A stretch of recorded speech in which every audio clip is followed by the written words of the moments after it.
Knows where Louisiana comes to celebrate life.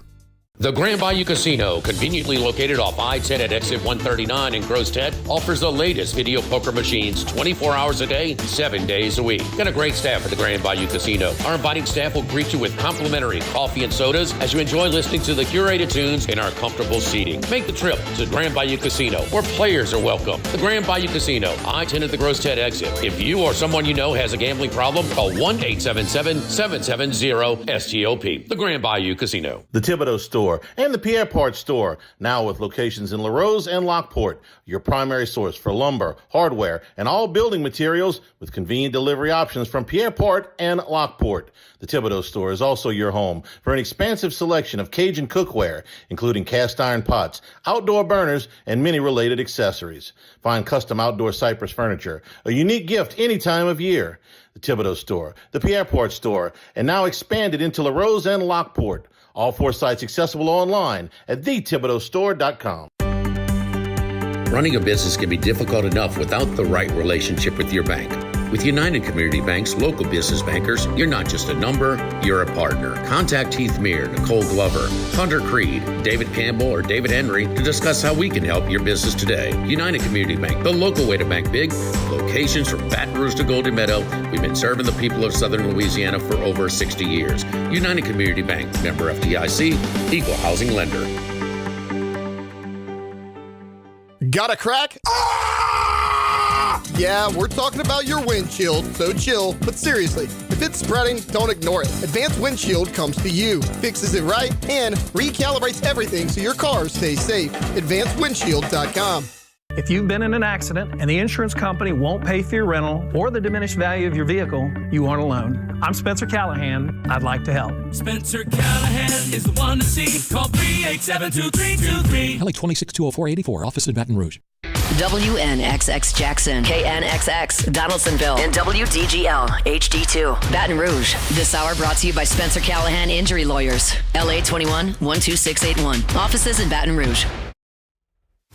Now, The Hunt Palmer Show. A magic beyond anything you could ever imagine.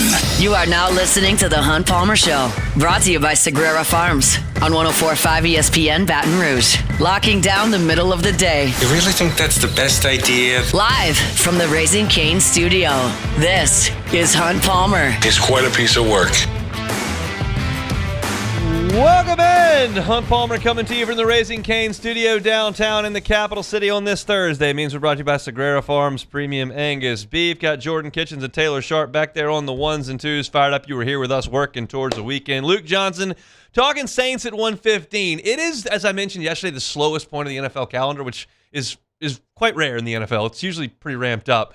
So I talked with Luke earlier today. We're going to go through some Saints offense over-unders and some predictions because Luke's really dived into the offense right now for some things he's working with over at NOLA.com. So we'll get into some Saints in 15 minutes.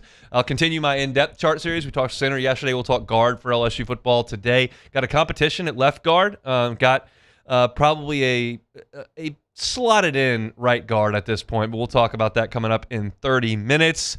UCLA went international and pulled in a big name for basketball. What does that mean for LSU? We'll talk about it at the end of the hour. Joe Doyle is going to be with us in 1 hour. Joe Doyle is from Overslot. He spends his entire year talking about the baseball draft and what the prospects looks like and whether or not guys are going to sign, hence the name Overslot.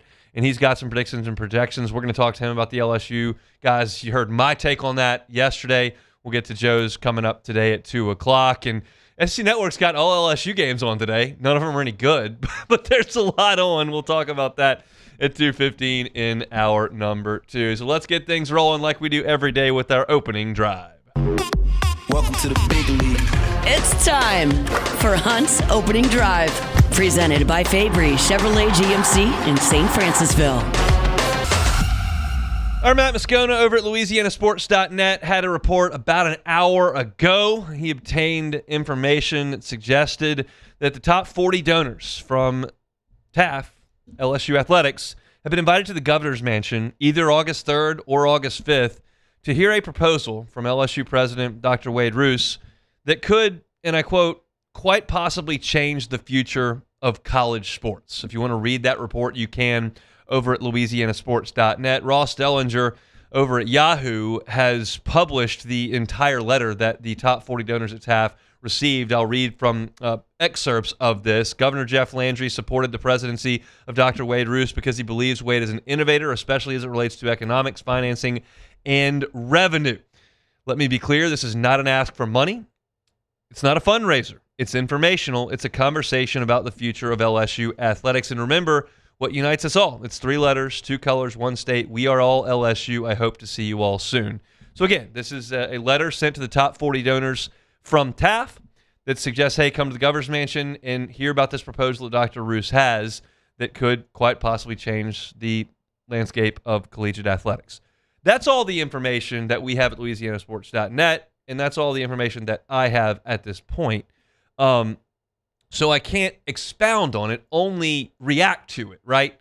And I have heard rumblings of this for a couple of months. No details, but rumblings that Dr. Roos, who has a financial background, has some ideas to create revenues. And we all understand that the bottom line in all of collegiate athletics right now is revenue.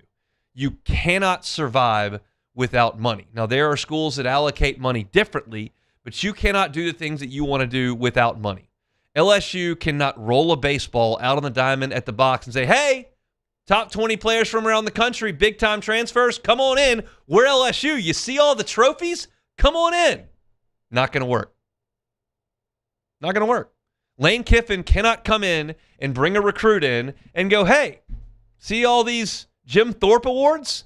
We've also got 3 national championships. See that huge stadium? Check out this sick locker room. Hey, are you from Louisiana? It's home, baby. Come on in.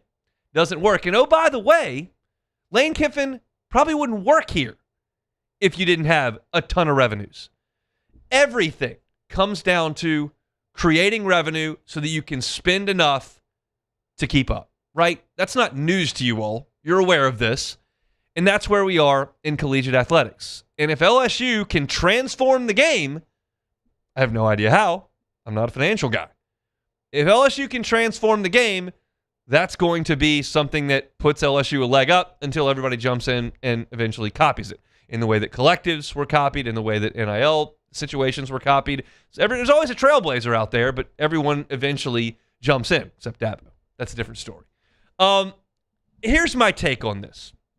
And I wrote a little bit about it in a mailbag at LouisianaSports.net today because one of the questions was like, hey, how do you feel about these 17 to 21-year-olds making all this money? And I said, I'll be honest with you. And I've said this a million times. When I go inside Tiger Stadium or I walk in the PMAC or I walk in the box or I go to Omaha, I'm watching on TV, I don't care how much money is in the point guard's checking account. I don't care how much money is in the cornerback's checking account. I didn't write the checks. Now, if I'm a donor and I'm writing big, big money, yeah, I'm going to see a return on that in terms of wins.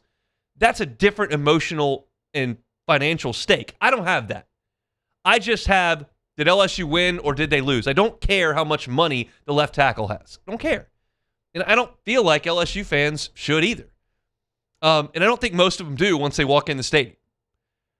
But I do feel on the financial side that it is unsustainable for LSU to have an $8 million roster and then a $16 million roster and then a $20 million roster and then a $40 million roster and just keep going. $50 million, $60 million roster while you're paying Brian Kelly $50 million to go away and you were paying Ed Ogeron and now you're paying Lane Kiffin and then you fired Matt McMahon and you fired the athletic director Scott Woodward. Like I don't think that's sustainable, and that's without me looking at a book ever. I don't know how much money LSU has. I just don't think you can keep climbing that rung forever and ever, amen. And so something's got to give, in my opinion. And if LSU has a way to, quote-unquote, change the fabric of collegiate athletics, I'd love to hear about it. And I'm confident LSU will get a lot of people in that room. It would surprise me if 39 or 40 didn't show up to hear about this, because these are people that are cutting big, big checks annually, if not more often than annually, to help keep this ship afloat. And I've often said this exact thing. Like, I I do not think it's sustainable. And at the same time, I don't have a solution. That is so far above my head. There are some things I feel like I'm pretty good at in this chair. Coming up with alternative revenue streams for collegiate athletics and changing the fabric and dynamic of NCAA championship level sports is just not in my expertise level. It's not even in my world. It's purely going to be reactionary from me. But I do know that Wade Roos has talked about this in the past, and I do know that Lane Kiffin, when he went to the podium in his introductory press conference, talked about LSU's plan with NIL, and he said, quote, it was different than anywhere else. And that comes from Wade Roos and comes from Burge Osbury and comes from the search firm, including the governor, who talked to Lane Kiffin. And this meeting, again, if you're just jumping in here, is going to be at the governor's mansion. So I'm curious to hear about this. I don't know when details will emerge. I don't know when this plan can be enacted or how beneficial it can be to LSU. Only that, as Matt Moscona reported over at LouisianaSports.net, that Dr. Wade Roos has an idea here. And all we know at this point is that LSU is pulling every lever at their disposal. Woodside Energy, you're on the jerseys. You got a field sponsor. You're looking at naming rights. If you can build a new arena. You've got NILSU, and you're dealing with Nike. And you're creating as much revenue as humanly possible to try to make sure you can compensate these student athletes to get them in. And oh, by the way, it's not just that LSU saddled with. And this is an LSU problem, not a college athletics wide problem. You've got $60+ million in dead money with Brian Kelly and Scott Woodward and Matt McMahon and so on that you're cutting for nothing. So yeah, you've got to find a way to change the game. And that's the promise that Taft is making to these big money boosters. This is right now, as I'm reading what we know, not all that impactful to Joe Fan. We'll see what this idea is. Because right now, it's advertising and television. And if it's beyond that, I'll be curious to see what they've cooked up. But the one hint, the one breadcrumb we've gotten was when Lane Kiffin went to that opening press conference podium and said, hey, look, this is different than anybody else he talked to. And look, Kiffin obviously talked to Ole Miss. He has obviously talked to Auburn previously and potentially this time, although I don't think in earnest, and certainly talked to Florida. So he's had his ear bent by some of the most powerful brands in college football and collegiate athletics.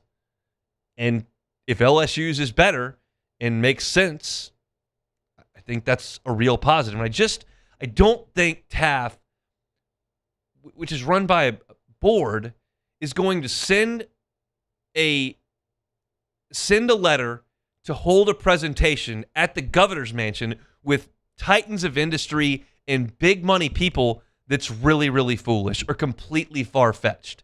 This is clearly something they've been working on for a long time, and if you've got the confidence to send this letter out and invite that brand of people into the governor's mansion, it's probably pretty bright. That's just me sitting in the cheap seats. I was watching Angels in the Outfield the other day with my 4-year-old, and the two kids in the movie, JP and Roger, sit in a tree outside the big league stadium to try to watch the game. That's where I am, trying to see the governor's meeting.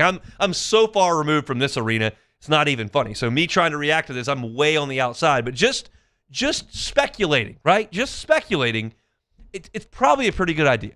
How much revenue they can generate, I have no idea. But it's interesting. These meetings, if you're just jumping in, are going to take place in the governor's mansion just about a month from now, August 3rd and 5th. Clearly, they're not going to walk out and make a proclamation that LSU's changed collegiate athletics, but that's when they'll get the ball rolling, if they possibly can, with the donors. They're not soliciting cash in those meetings. They're very clear about that.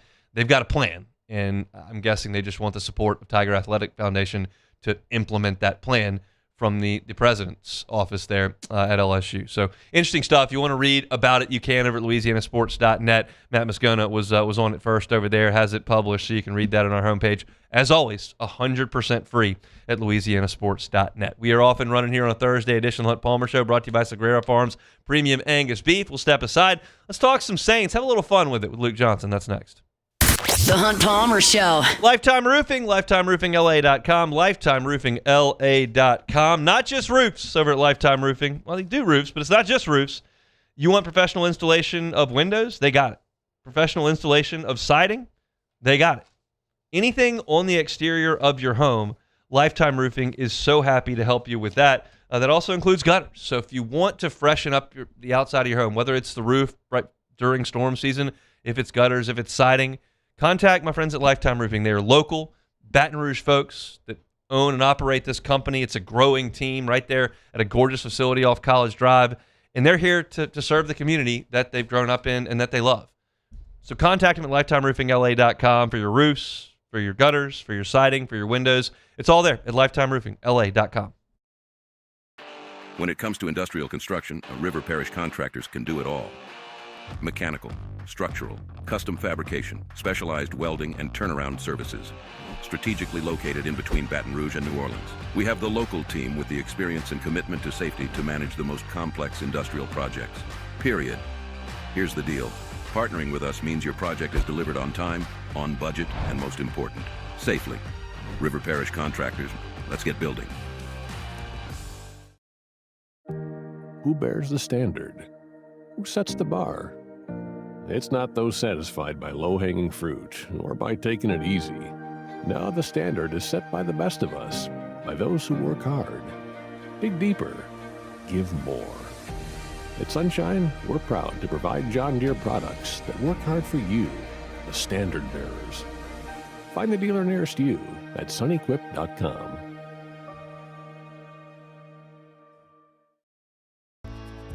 I've been in banking for over 35 years. I usually start about 7:30 in the morning, and I usually leave somewhere around 5, or if customers need me to meet them at their house or their business places, I don't mind going after hours. I have done churches, subdivisions, retail centers, hospitals, and nursing homes. And that's why we chose to live in this community, because of the values First American Bank has, that I can serve my community and my customers.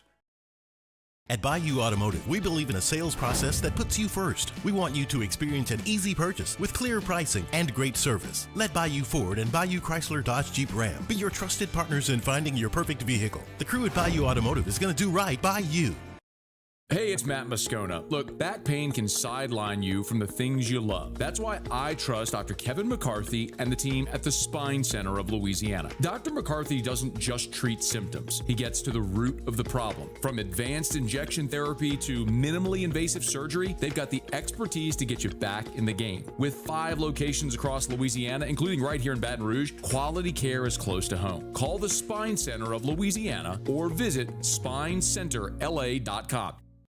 As a business owner, you're always focused on how you can improve the bottom line.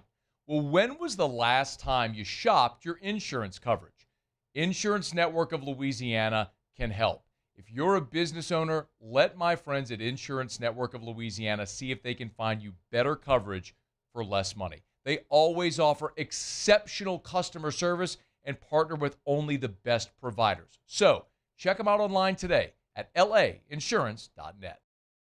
Every Raising Cane's chicken finger is marinated, battered by hand, and cooked to order to perfection. We don't have heat lamps, because when you make it right, you can taste it in every bite. You're listening to The Hunt Palmer Show, brought to you by Sagrera Farms.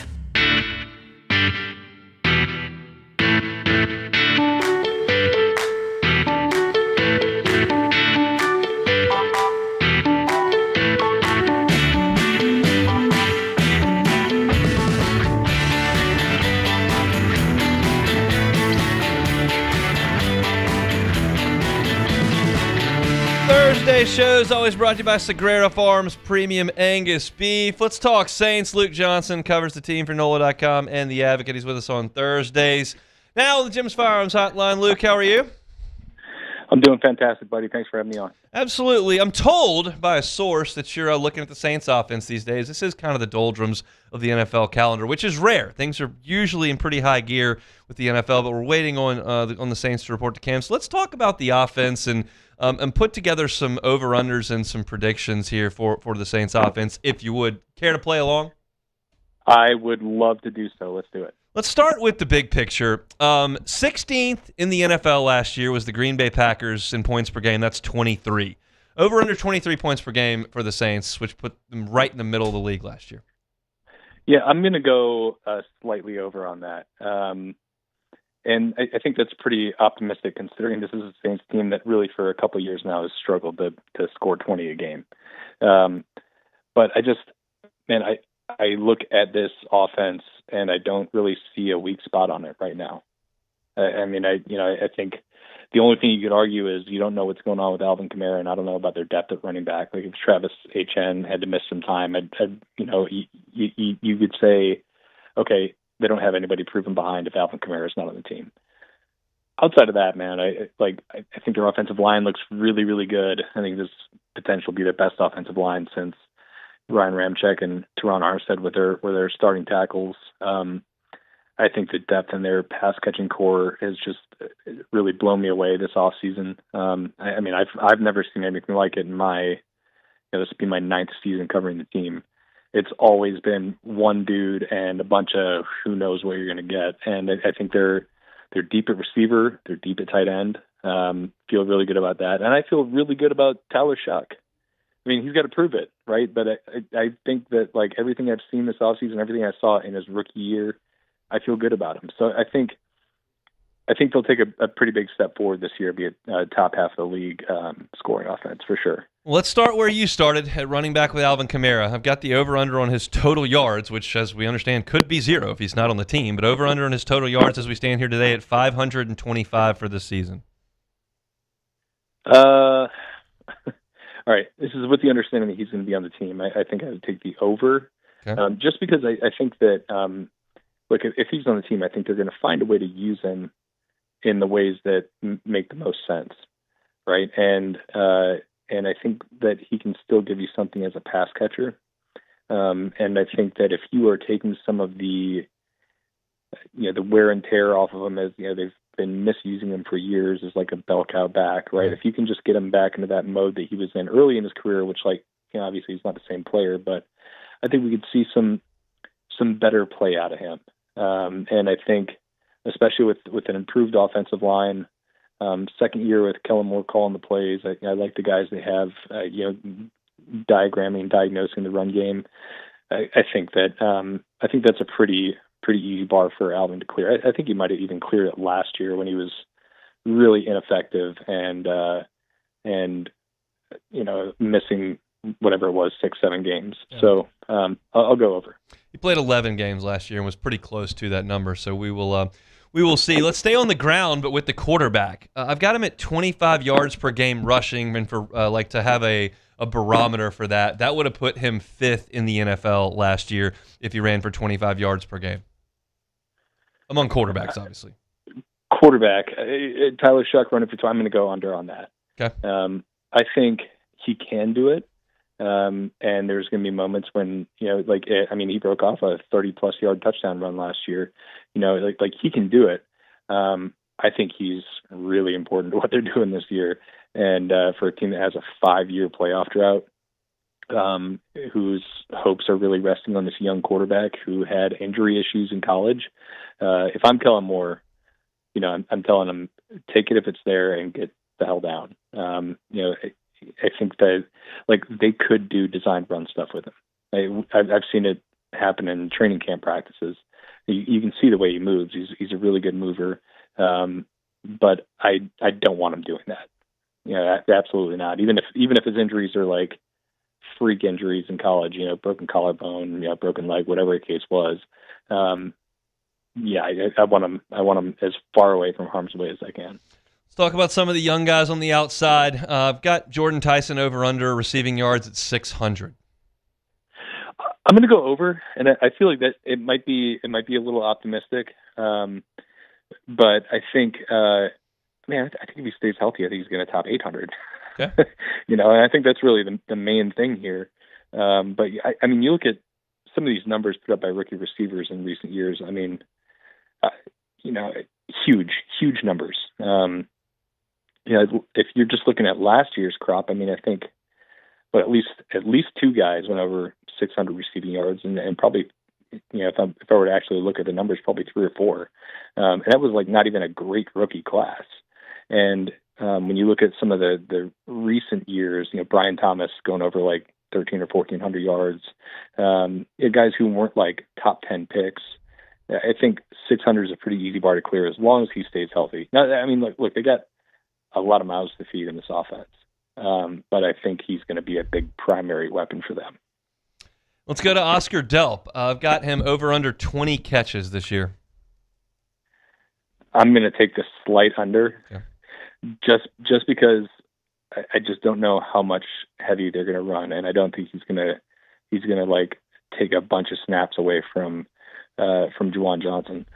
And I don't think that necessarily means that he's not going to be a pass catching weapon either this year or in his future with the Saints.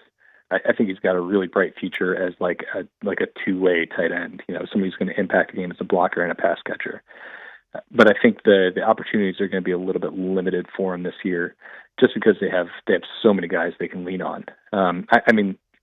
Don't lose sight of the fact that for as much crap as Juwan Johnson gets from the fan base, he had the fourth most receiving yards for a tight end in franchise history last year. He finished third in the NFL in receiving among NFL tight ends, just behind Trey McBride and Kyle Pitts. And then once Tyler Shuck took over, he was averaging 12 yards a catch, and he caught something like 80% of his targets last year once Tyler Shuck was in the lineup. I don't think he's going to approach those numbers again this year, but I do think that he gives you a different sort of weapon element in the passing game where I have a hard time seeing Delp supplant him in that role.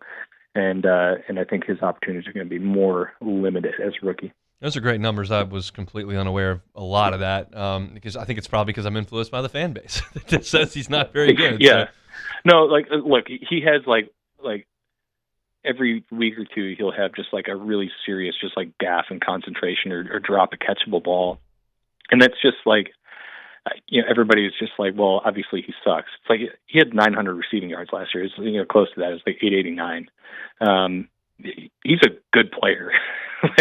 Maybe he's not if you're dropping him into the same offense with some of the better tight ends in football, he'd be down on the depth chart, right? But make no mistake about it.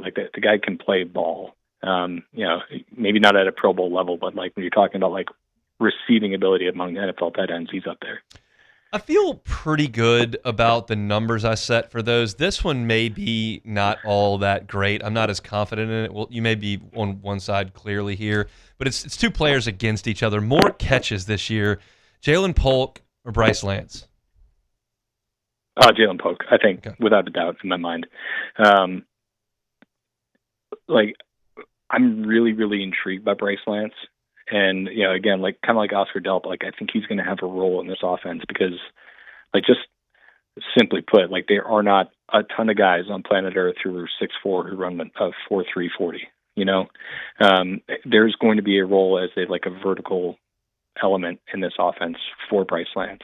But I think it might take until, it might be until week 4, week 5 until we see it. He's just, I think, physically needs to develop a little bit more, and just from a route running perspective, you can't just have one thing you can do on the field. So I think they need to develop him a little bit, but he's a really strong developmental player, right? Who can give you something while he's picking up the other tools of the trade. I think Jalen Polk has been really impressive throughout this offseason, coming back from the injury. I know he's hungry because of the way things ended in New England. It was not good his rookie year, something like 12 catches on 33 targets. But I think they bailed on him too quickly. He's 6'2", 200 pounds. He's a good athlete. He was hugely productive in college at Washington in a stacked wide receiver room. And we've seen nothing but good things from him. And you talk to Tyler Shuck about him. Tyler Shuck loves him. So I think the real one there is like more catches between him and Devon Vele, who I think Vele has been good, but I think that's like a legitimate, battle for the number 3 wide receiver job there. And it might be dependent on matchups, and who they're lining up across from. All really, really interesting stuff. We'll be reading over there at NOLA.com and in The Advocate. He's with us on Thursdays, Luke Johnson. Thanks, Luke.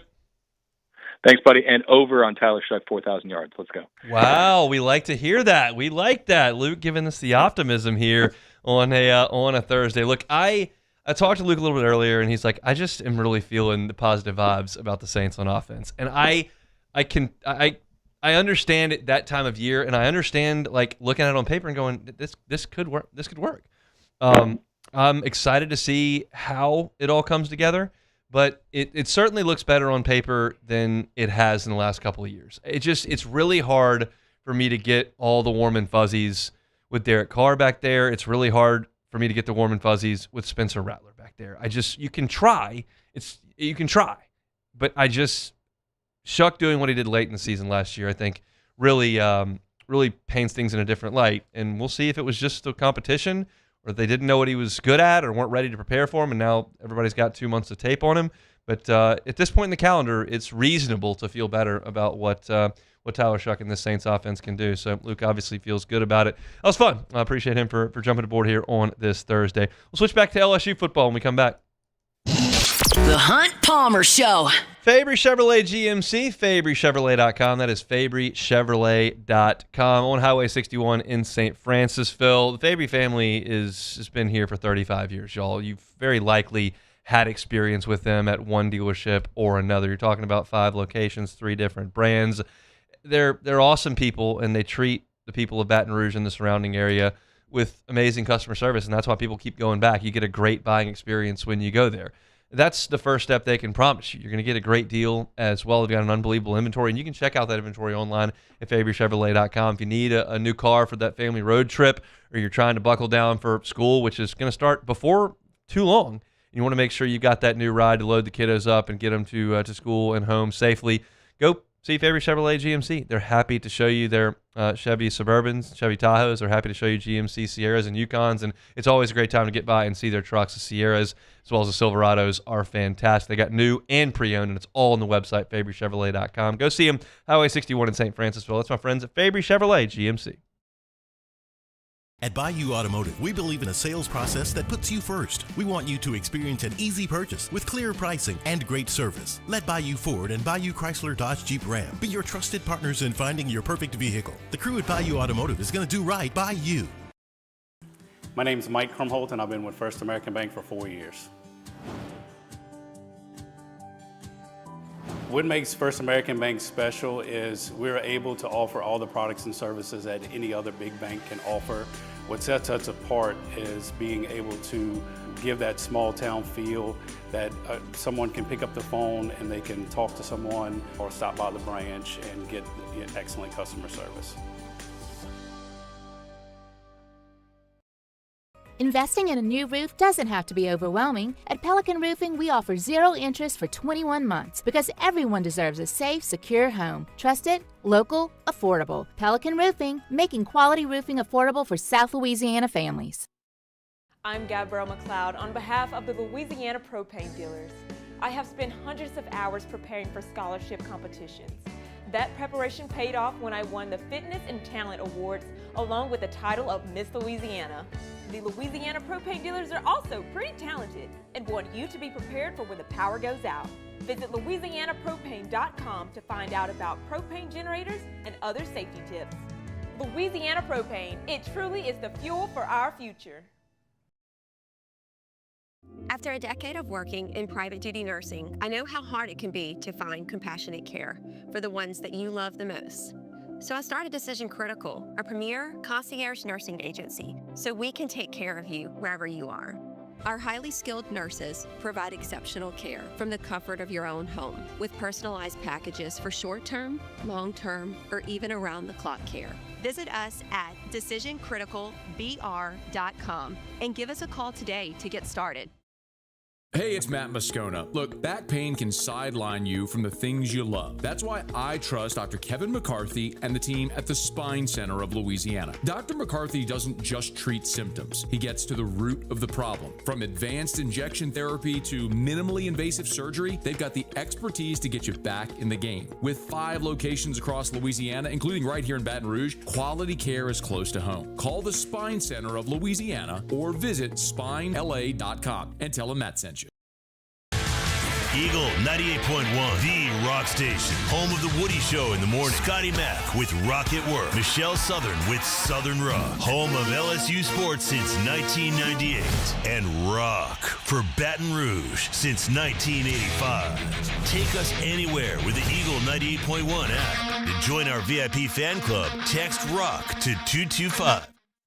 This is the Hunt Palmer Show, brought to you by Sagrera Farms.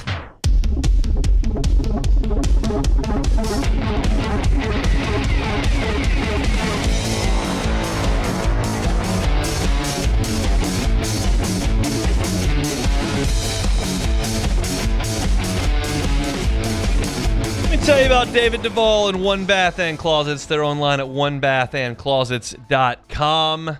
And you think renovation, remodel, you think just taking a dilapidated bathroom space and freshening it up. And they can certainly do that for you at One Bath and Closets. But there's another side to David's business that he thinks is important for people to know, because a lot of folks don't. If daily you take a bath or you take a shower and you identify some sort of malady, you're talking about a crack, something that just doesn't look right, maybe a gap somewhere that may look harmless. It may look, 4 or 5 inches long. But what's the result of that? Is water getting somewhere it's not supposed to get? Is it getting back into the walls, back behind the tub, into the floors, which could be a ceiling to a lower floor? Could it create rot? Could it create mold? And how much will it spread if you don't do anything about it? And then all of a sudden, a little bitty crack in your shower, in your tub, is really expensive to fix. So if you see something in your tub, in your shower, in your bathroom, in a spot where water can easily get to, call David in One Bath and Closets and let him come out and make sure that this isn't a significant problem. And if there could be one coming, it could save you a lot of money in repair costs. It's just something that a lot of people don't prioritize. They just see a little crack, whatever, it's not that big a deal. Shower still runs.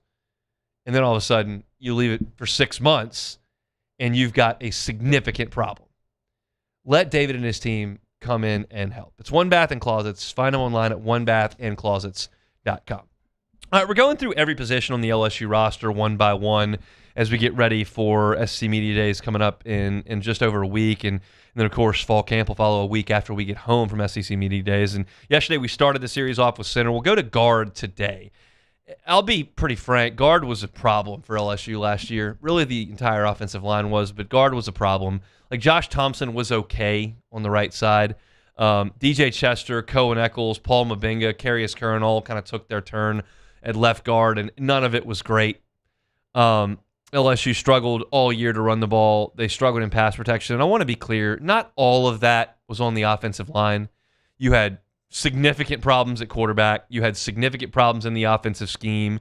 No commitment to running the football. No vertical passing game to get people off. You didn't spread the field very much. It was a bunch of sideline passes, some unimaginative runs, and that's not the offensive line's fault. But in the same breath, the offensive line wasn't good. And none of those players that I just mentioned are back. Josh Thompson's out of eligibility. DJ Chester is gone. Cohen Eccles is gone. Paul Mabinga is gone. Carius Curran is gone. So now you're overhauling the guard position, right? So who's back? Well, I count 3 players back, and 2 of them may not even play guard. Bo Bordelon's back, and he's a guard. Brett Bordelon is back. He's probably the 3rd-team center, maybe the 4th-team center. But he can play guard, just a little light. And then Solomon Thomas, I don't know what position Solomon Thomas plays. He was a 5-star.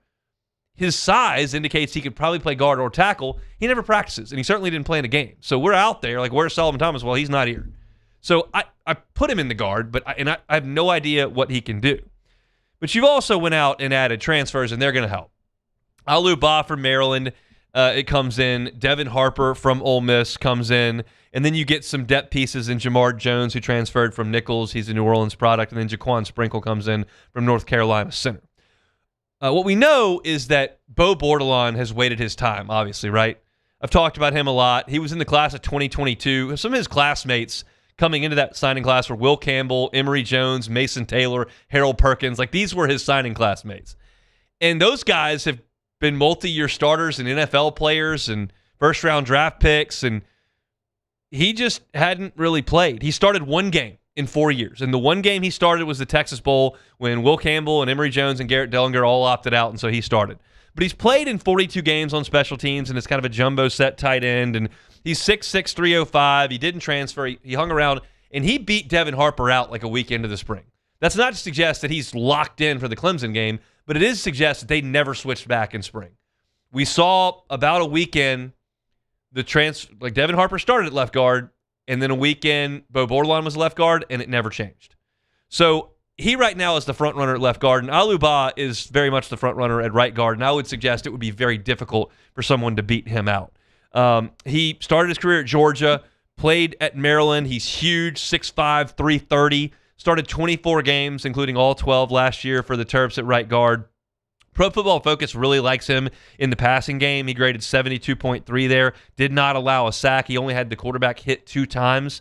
So when you look at Ba at right guard, who had sterling statistics at Maryland in terms of grades for Pro Football Focus and then the actual knockdowns and hits that he allowed, Braylon Moore was the same way in pass protection, had unbelievable marks, and you know what Jordan Seaton is over at tackle. You've at least got 3 guys on that offensive line who are really good in pass protection. So that's excellent news. Now, Ba did not grade well in the run game, 54.7 by Pro Football Focus last year, so that's obviously something he should work on. I would suggest at 6'5", 330 pounds, he could probably work on that. And oh, by the way, I trust Lane Kiffin and Charlie Weiss's run game scheme a little bit more than I trust whatever's going on at Maryland, right? So I think that's really, really good. Now, don't close the door on Devin Harper.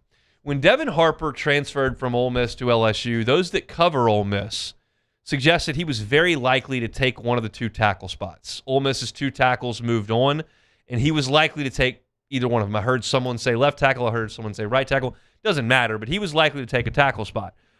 So he now has kind of spent the spring at left guard and can play at tackle, and he played right tackle for the second team a lot of the time after Bordelon kind of usurped that role. Harper is 6'4", 312. He's got positional versatility. He's probably the swing guy on this team. He played 57 snaps at right tackle last year at Ole Miss, 7 more at left tackle. When he was a recruit, On3 called him the number 5 offensive tackle in the country. So those are really your candidates. Jamar Jones and Jaquan Sprinkle were early ads that I think are depth pieces. Brett Bordelon, I think, is still probably a year away from getting his fair shot. And I just don't know about Solomon Thomas. I can't tell you a lot. But when I look at this group at guard, I trust Bo Bordelon. He's physically obviously ready as a 5th year. He's got some athleticism. He's confident. And he and Braylon Moore are really veteran guys, and so is Aluba. And as I mentioned yesterday, when you talk about the tempo that LSU wants to play with, having guys that are that old in the middle of the offensive line, when you go on the road to Oxford, when you go on the road to Knoxville, when you go on the road even to Auburn, I don't know about what Fayetteville is going to look like during hunting season in late November after they've lost 100 games. I'm not sure. But there's going to be a couple of really imposing environments, and I like having those 3 guys in there. I know Moore can really play. I'm confident Ba can play, and based on what we saw from Bo Bordelon in the spring, he was one of the most impressive players all spring. And so I think LSU at guard this year is going to be improved. It was a revolving door last year. You're trying freshmen, you're trying redshirt freshmen, you're trying converted tackles, you're sending DJ Chester over there who used to play center. It didn't work. It didn't work. In this case, you've got a true center who's proven, a huge veteran guard on the right, and a very veteran guard on the left, despite the fact that he hadn't played a lot. And it's possible that Bo Bordelon is not really an SEC player. He hasn't proven that to this point. He just played in one game against Houston. But it feels like he is. And I think he really impressed that offensive line coach, Coach Wolford, and Coach Craig in the spring. And for them to make that switch and then never go back. Because we see a lot. We see a lot of tinkering in the spring. You see some shakes up at running back. You see different rotations at wide receiver. You'll certainly see them moving guys in and out at safety, guys in and out at star. You see a lot of tinkering. There was none with Bordelon in the spring. So I think that they are not necessarily NFL talented. I don't think Braylon Moore is a high NFL draft pick. I don't think Bo Bordelon's a high NFL draft pick. We'll see with Ba. It's possible with that size and as much college football as he's going to play. But he could have gone to the NFL after this past year, and he certainly did and came to LSU. So it may not be one of those positions where you're just oozing NFL talent, but it may be a position where you're veteran, you're rock solid, and guess what? There's a huge NFL talent out on the left side doing the heavy lifting against those guys that are ripping off the edge in the SEC. You've got probably what is a cohesive, veteran, disciplined, well-trained group in the middle to pass guys off, handle pass protection, and keep Sam Leavitt upright. I like where LSU is at guard right now, and I think it's one of the positions that I don't have a big question mark by. There are different variations of how I feel about positions. Like I've got some questions, some significant questions at like defensive tackle. I've got very few questions about safety. I've got some questions about wide receiver in terms of who's going to be out there and who's not because of all the options they have. My questions at interior offensive line are like, is Braylon Moore going to stay healthy, and is Bo Bordelon really an SEC guard? And if those two are answered, which I think they probably will be in the affirmative, like I think you're just fine at guard, and that's a good place to start. They've got to get this offensive line playing up to speed. LSU has played with a bad portion of an offensive line for 2 years. It was bad all across the board in 2025, and they couldn't run the ball at all in 2024, despite the fact that they had some NFL guys on that line. So we'll see. I feel pretty good about it. Again, you can find this entire series at LouisianaSports.net. Click the Teams tab at the top. Go to LSU, and you can click on that football subset, and they're all there lined up. The entire offense is done, and we're just about done with defense. Got a couple more to go. Today's iteration was on the safety spot, which we'll get to down the line here a little bit. So appreciate y'all for indulging me with a little bit of LSU football there. We still got a ton to do over the next hour and 15 minutes here. We're going to close the hour next with a story from UCLA. They pulled in a very highly profile European basketball player. What does that mean for LSU's European guys that are potentially coming in for this coming basketball season? I'll tell you next. The Hunt Palmer Show. Boudreaux's Electrical Services. Boudreaux's Electrical Services are online at boudreauxelectrical.com. Some call it overplanning. At Boudreaux's Electrical, they just call it foresight. We know, without a doubt, there are going to be storms in our part of the world. I'm talking about hurricanes there, really, but even those nasty afternoon storms that came through on Sunday, they're going to happen. Don't go back once your house is hot and dark and say, wish I would have had that Generac home standby generator. Be proactive. Be prepared. Call the folks at Boudreaux's Electrical Services. And this isn't just homes. We're talking about businesses, too. If your business can't function when the power goes out, which is most of us, get that Generac home standby generator from the folks at Boudreaux's Electrical. If you need multiple, they can do that. They absolutely are prepared to service your commercial business. You can call them at 985-397-1562. Once again, 985-397-1562 or 225-300-9389. If you've already got a Generac home standby generator and you don't like the service you're being provided, you want better maintenance, get the Boudreaux's boost by calling my friends at Boudreaux's Electrical Services. At Relief Windows, we're more than windows. We're windows, doors, hardy plank, and vinyl siding. But our number one product's always customer satisfaction. Come visit us at reliefwindows.com. By the way, we do shutters too. At Bayou Automotive, we believe in a sales process that puts you first. We want you to experience an easy purchase with clear pricing and great service. Let Bayou Ford and Bayou Chrysler Dodge Jeep Ram be your trusted partners in finding your perfect vehicle. The crew at Bayou Automotive is going to do right by you. Hi, this is Beth Serena. Welcome to my pool.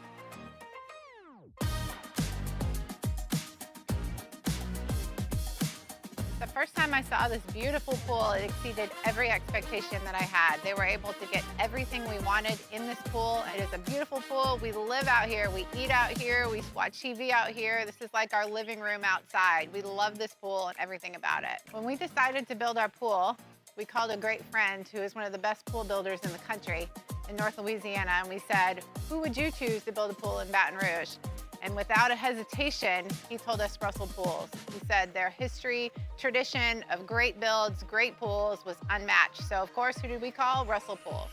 The advice I would give to anyone looking to build a pool is first call Russell Pools. They'll do an incredible job. It'll be incredibly organized. It'll be time efficient. And you will have your pool in no time.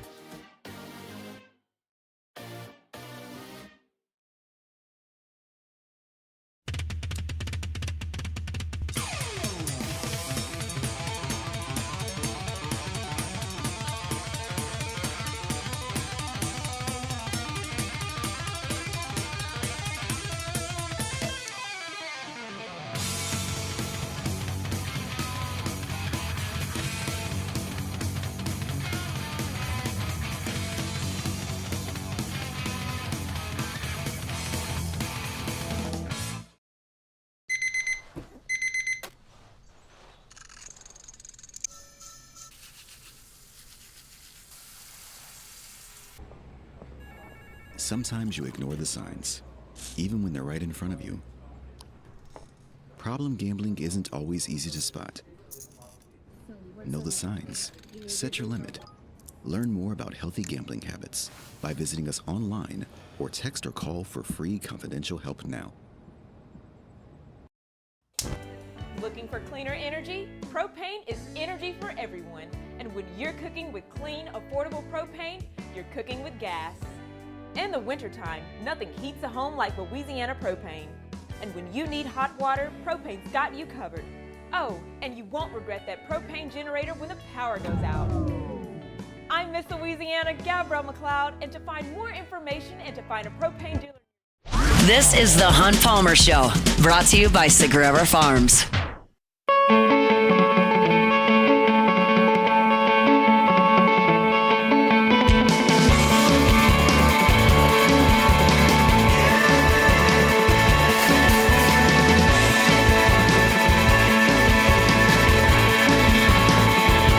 Always love telling you about Sagrera Farms on Thursdays. It's just the best beef you can get. We just don't do it any other way at the Palmer house anymore. My wife is unwilling to allow me to go purchase ground beef somewhere else and try to cook burgers. It just doesn't work for her because Sagrera Farms is just better.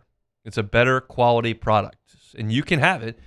It's just north of Baton Rouge. I'm going to give you Sean's cell phone number here shortly. If you want to change the way you buy beef, for your steaks, for your ground beef, for your briskets, for your chuck roasts, you can get Prime every single time, and you can get it from one DNA, and you can be assured that you know where it was raised, that it was not given improper antibiotics, it was never given steroids, and you're talking about some of the best beef in the country, top 1%, right here outside Baton Rouge at Sagrera Farms.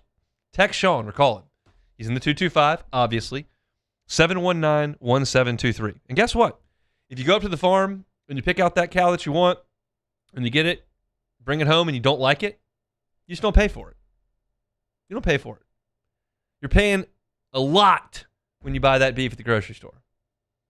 You're paying a premium price. Get a premium product. Sagrera Farms Premium Angus Beef. They bring you our Thursday shows each and every week. All right, big news in the college basketball world. I have no shot here, but I'm going to give it my best effort. Nicola Kusturica. I think I nailed that. Nicola Kusturica, who could be the number one pick, in the It's Costa Rica, Hunt. It's not it's Costa country. Rica. It's Costa Rica. It's KU. Could be the number one pick in the NBA draft coming up in a couple of years. He chooses UCLA. He's going to sign with the Bruins. There are numbers being bantied about that he's getting $12 million over 2 years to come and play. And then there's LSU fans who read these reports and they're like, hey, he's eligible. We're good. Just bring me Jan Madar. Easy money. And I wish it were quite that simple, but Nicola Kusturica is 17 years old. And yes, he has played U17 basketball. He has played FIBA and has been involved playing up above his age a couple years now. But you're not running into a 26-year-old here.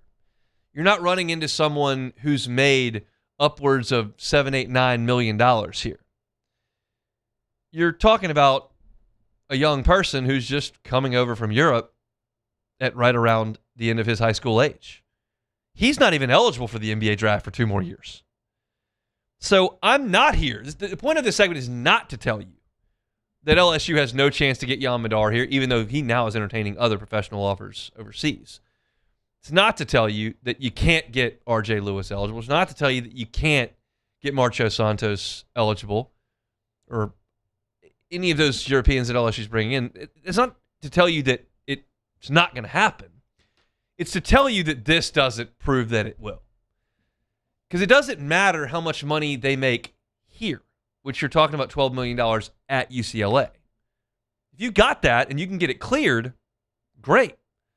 The NCAA's problem, and I don't know if it's enforceable or not, that's the crux of the issue. The NCAA's problem is guys that have made that much money somewhere else and then come back to the NCAA. That's what they don't like. And whether or not that's grounds to stand on, again, we will let the NCAA determine that, and it may come down to a court of law whether or not he plays. Whether you like it or not, you agree completely he should be able to play, you disagree completely, there's no shot he should be able to play. They'll figure it out. But this is not a precedent that LSU is following. This is a young man who can't even enter the NBA, not even eligible, much less someone that got drafted 5 years ago or has signed 2 contracts with NBA teams.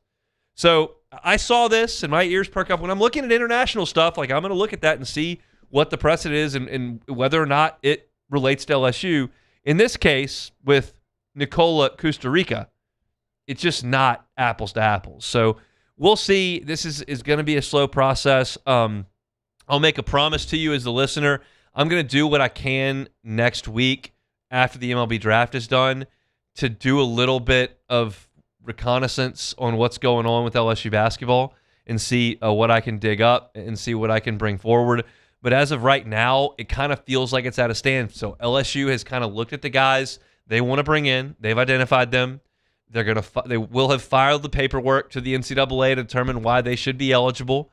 Those players will have to decide whether LSU is the right option for them or there's another option they want to pursue, whether it's the NBA or whether it's playing overseas.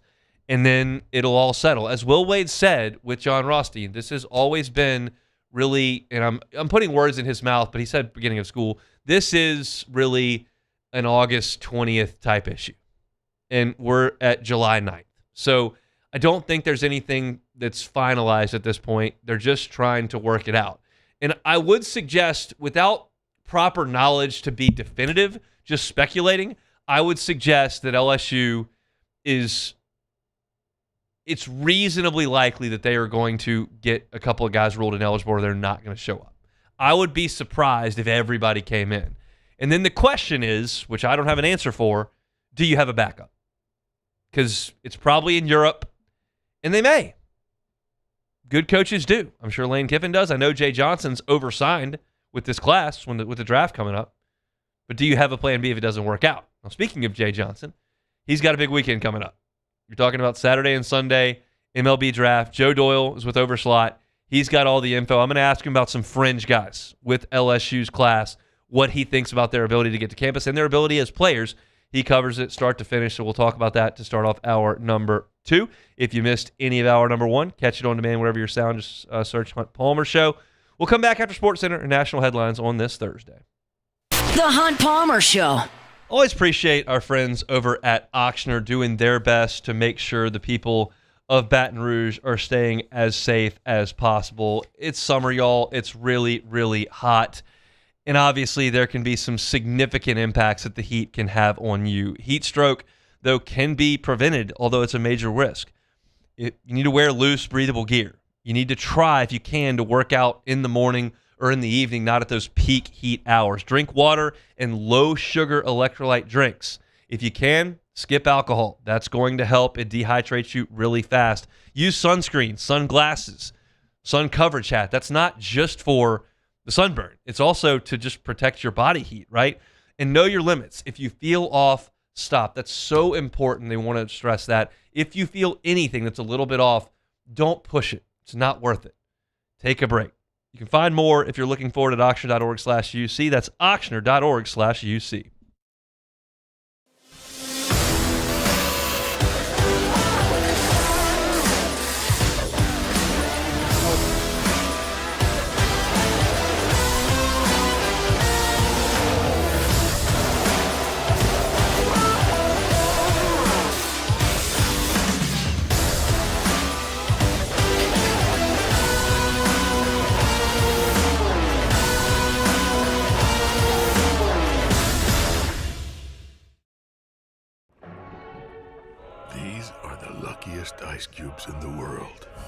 could have been a thankless bed for an all-you-can-eat salad bar, but instead, they've been called upon to cradle and cool a crisp, refreshing Dos Equis.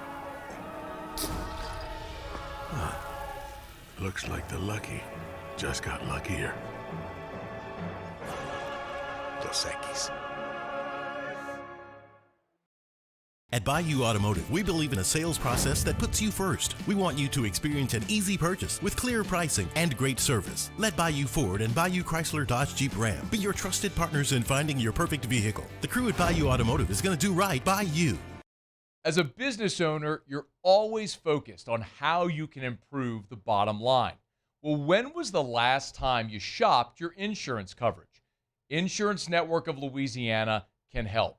If you're a business owner, let my friends at Insurance Network of Louisiana see if they can find you better coverage for less money. They always offer exceptional customer service and partner with only the best providers. So check them out online today at lainsurance.net.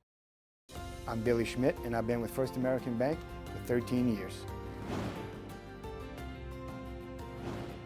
I have a passion of getting to know customers, getting to know their journeys, getting to know their stories, and being a small part of that, and just continuing that, and taking those relationships and expanding out into the community, just to make First American a household name. And people look at us and say, hey, what's special about you guys? You're part of a family.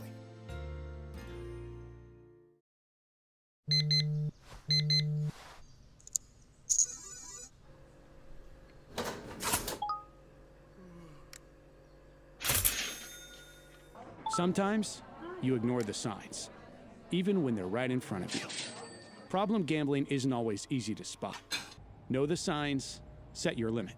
Learn more about healthy gambling habits by visiting us online or text or call for free, confidential help now. Ever wonder why cane sauce doesn't come in a pre-sealed packet? It's because it's made fresh inside every Raising Cane's every single day. Because when you make it right, you can taste it in every bite. Raising Cane's chicken fingers, one love.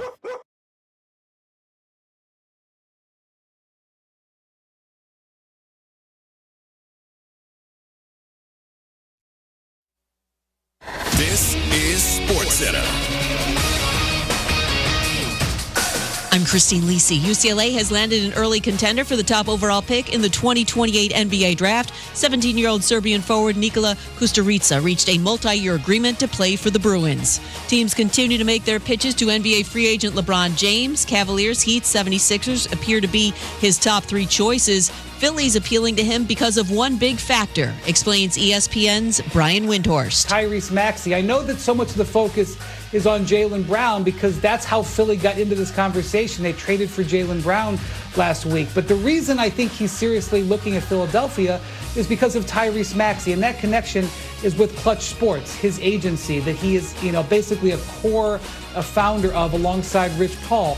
It's the Tyrese Maxey connection that draws him in. Ducks match the Flyers' record-setting offer sheet for center Leo Carlsson, so he'll remain with Anaheim 5 years, $90 million. It'll make him the NHL's highest-paid player. Red Sox first baseman Wilson Contreras had his suspension for his role in the June 30th benches clearing brawl reduced from 7 to 5 games by MLB. If you run a small business, you've got to try Gusto. Get unlimited payroll runs and get your payroll taxes filed automatically. Offer health insurance, 401k, and more. Get started for free at gusto.com.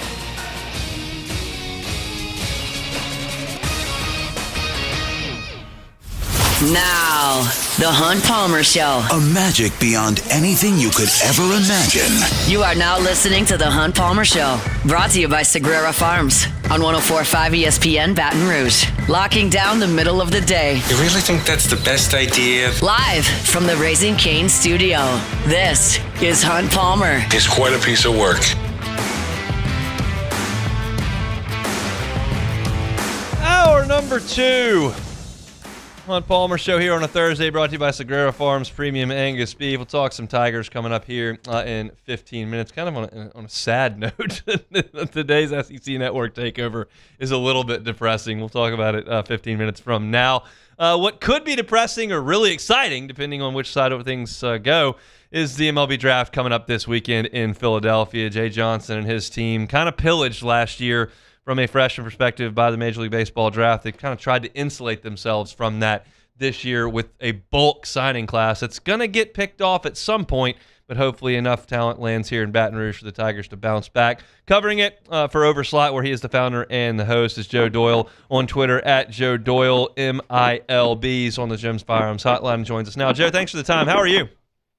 What's going on, guys? Good to hear from you. It's great to hear from you. I know you're busy, so appreciate a little bit of time. Let's just kind of dive into it. Like, I know there are some guys in this class at LSU is simply not going to get to campus. Logan Smith's throwing 98 from the left side. Like, we'll bypass some of that. I'm more interested in some of the fringe guys, so let's kind of dive in there.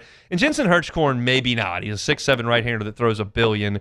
But LSU seems to think there's a chance he can get to campus. How do you feel about it? Yeah, I think as we've gotten closer and closer to the draft, I think the odds of Jensen Hirschkorn getting to campus have continued to rise.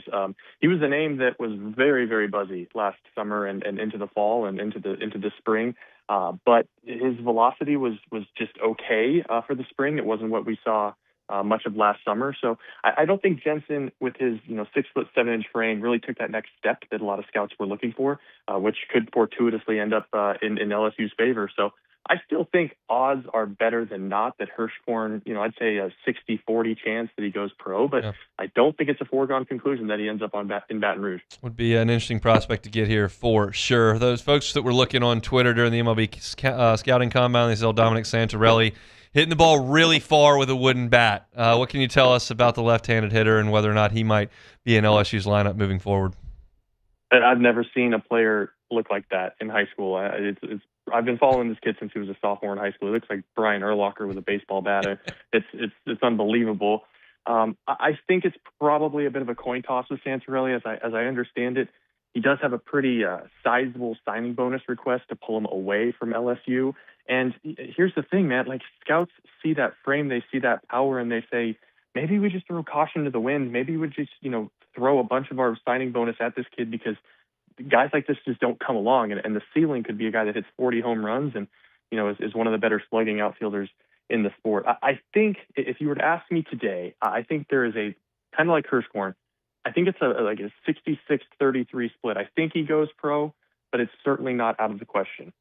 The next two guys we're going to talk about pitch and hit.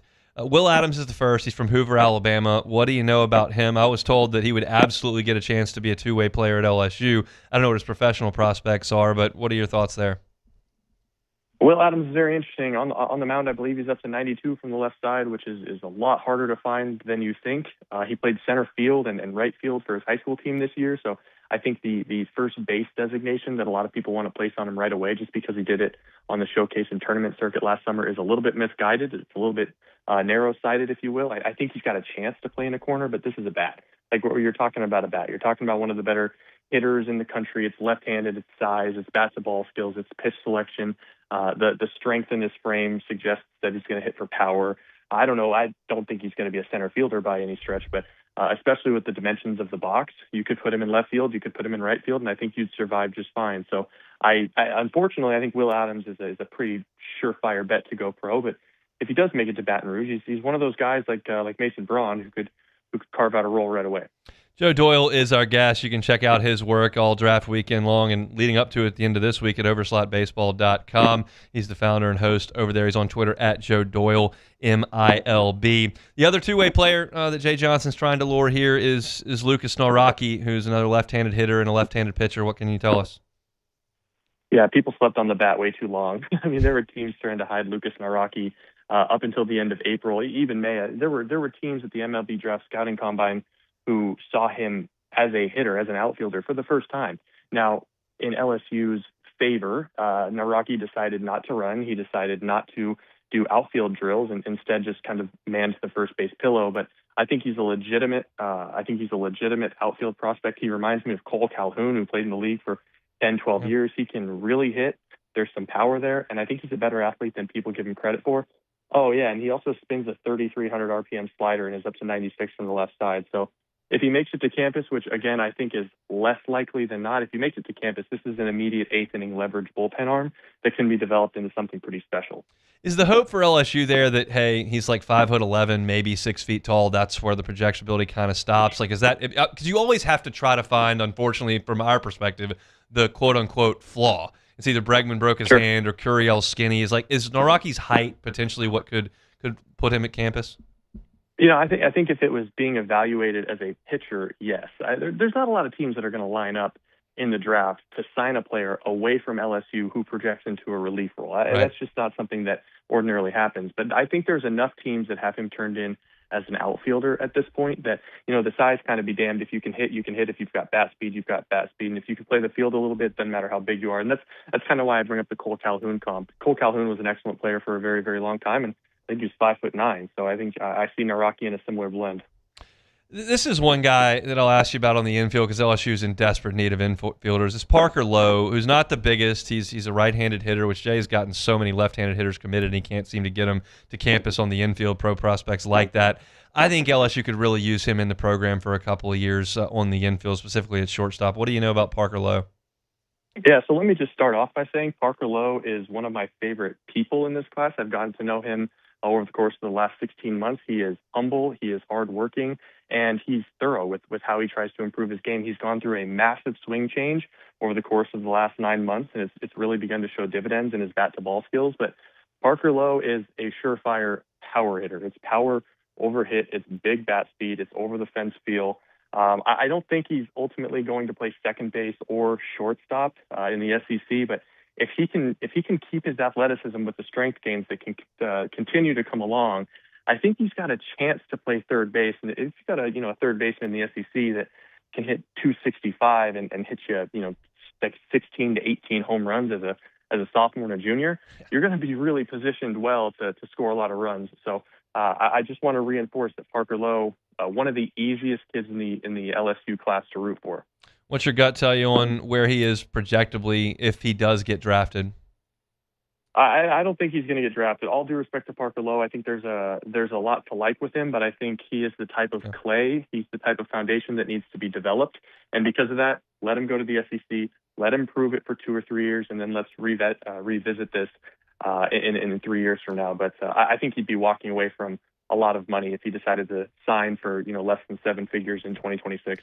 And look, LSU's got Dawson Park, Stephen Milam, Cade Curlin on the infield projected next season, and all three of those guys are going to be gone after that year. So playing time opens up really quickly in his second season here. All right, a couple of high school right-handed pitchers. LSU's obviously in need of pitching. That was not very good this past year. Colby Stringer, we know, was a late riser in the state of Mississippi. What are you hearing?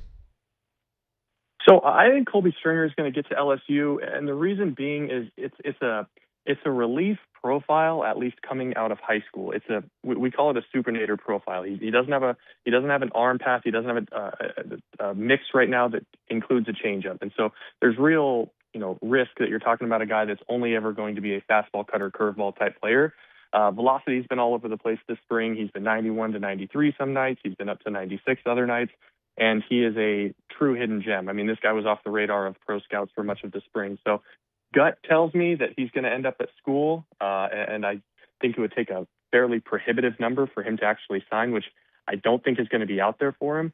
And then Colton Brady is one of the more interesting ones in this class because it's 17 and a half years old. So with that sort of age, you think you get him to campus, you get him to LSU, you're draft eligible again in 2029 as a 20-and-a-half-year-old with more leverage to come after that. So my gut tells me Colton Brady is going to end up on campus. He's going to light up models for his age, but I still think there's some polish and refinement and physical gains that need to happen in Colton Brady's game before he can achieve that, $2.5 million bonus that he could command in 2029. Joe, I really appreciate you giving us a little bit of time. Tell everybody where they can find your work. I know LSU fans are chomping at the bit for draft content right now. Sure, yeah. Twitter, it's Joe Doyle, MILB, and then you can find for my money, the deepest dives analytically, scouting-wise, in the sport right now at overslotbaseball.com. I'm proud of it. It's really awesome stuff. We appreciate your work. We appreciate a little bit of time. Try to get some sleep over the next few days, all right? No, I don't think it's possible, but I'll try. He is Joe Doyle with the Overslot at Joe Doyle, MILB. That was pretty encouraging, y'all. Look, he's He said that Santorelli's got a pretty good chance to make it. Y'all would love his profile. He is just that power left-handed hitting first baseman bat that you would love to see. Parker Lowe, I just love in this class. I like his infield action, and obviously he's talking about the power tool that he's got. And he did not have a great spring with the bat. He hit a little bit over 300 for a high school player, which is awful when you consider draftable. Those guys hit 520 a lot. But that comes with a mechanical fix, and so that would be great for LSU to get in. They just have not gotten infielders at the rate they need to, and they're going to lose all their infielders this year, aside from Jack Ruckert. So they've got to get some guys there. Lowe is the guy that I've targeted. If you could get Stringer and Colton Brady, that's a group that I told y'all yesterday. There's 6 of them. If you could get 3, I think that'd be great. So a lot of that was encouraging. He didn't sound so optimistic that Will Adams would get here. He'd be a two-way player, a left-handed pitcher at about 92, 93, and a really good left-handed hitter. But you're going to lose some guys. That's just, you go into this knowing you're going to lose some guys. You can't dodge the entire thing. And it's just a matter of how many they pick off over time. So we'll be covering it all weekend long at LouisianaSports.net, and I recommend you go check out Joe's stuff at Overslot. It's awesome. We appreciate some time from him. Thursday show is brought to you by Sagrera Farms Premium Angus Beef. We'll step aside. When we come back, let's talk about the year that was, or really wasn't, next. The Hunt Palmer Show. Swing Easy Golf Club in Baton Rouge, swingeasygcbr.com, swingeasygcbr.com. It's hot out there, y'all. If you want to play some golf, work on your game. It's just tough to go out there right after work at like 4:40 when it's 98 and completely humid. And a lot of times at 4:45 it starts raining around here, right? So if you want to do it and you don't want to deal with the elements, why don't you just go to Swing Easy Golf Club in the air conditioning, hit some shots on the simulator. You can play Pebble Beach. You can work on the driving range. You can hit drivers. You can tee it up, the standard tee. You can hit wedge shots. I hit 600 shots on one hole at Pebble Beach. But if you want to work on your game in the heat of the summer when it's raining a lot, you don't have a great place to do that, or you want to do it at lunch and not get wringing wet with sweat, you can do it at Swing Easy Golf Club in Baton Rouge. They're online at swingeasygcbr.com, but go by and see them. They're on Segan at Perkins. Just walk on in. The desk is to the left. You can grab a beer out of the fridge right there. Go find your private bay and get to work at Swing Easy Golf Club, Segan at Perkins, swingeasygcbr.com. At Relief Windows, we're more than windows. We're windows, doors, hardy plank, and vinyl siding. But our number one product's always customer satisfaction. Come visit us at reliefwindows.com. By the way, we do shutters too.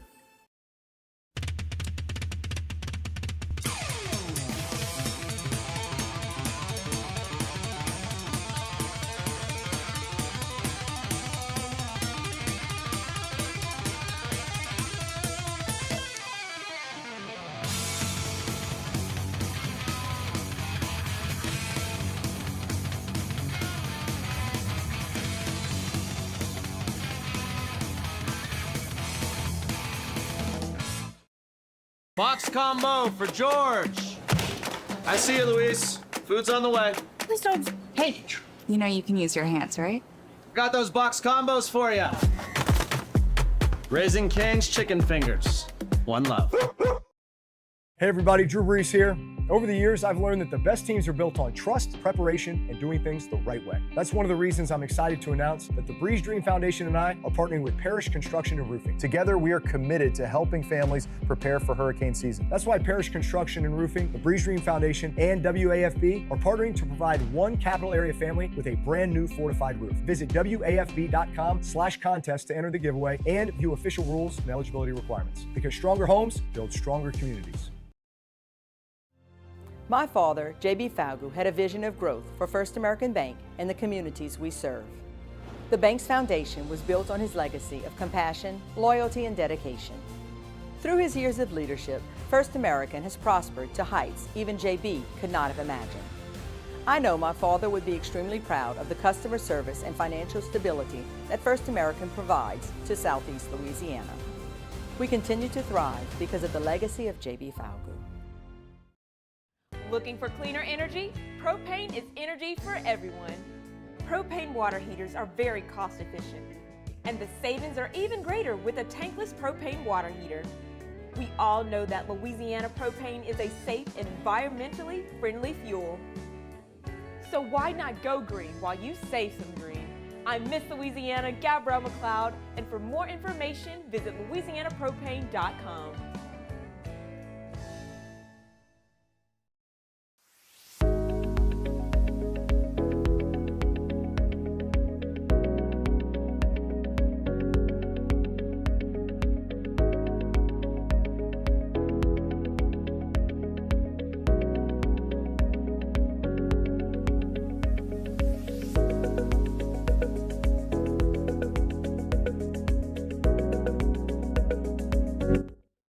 You're listening to The Hunt Palmer Show, brought to you by Sagrera Farms.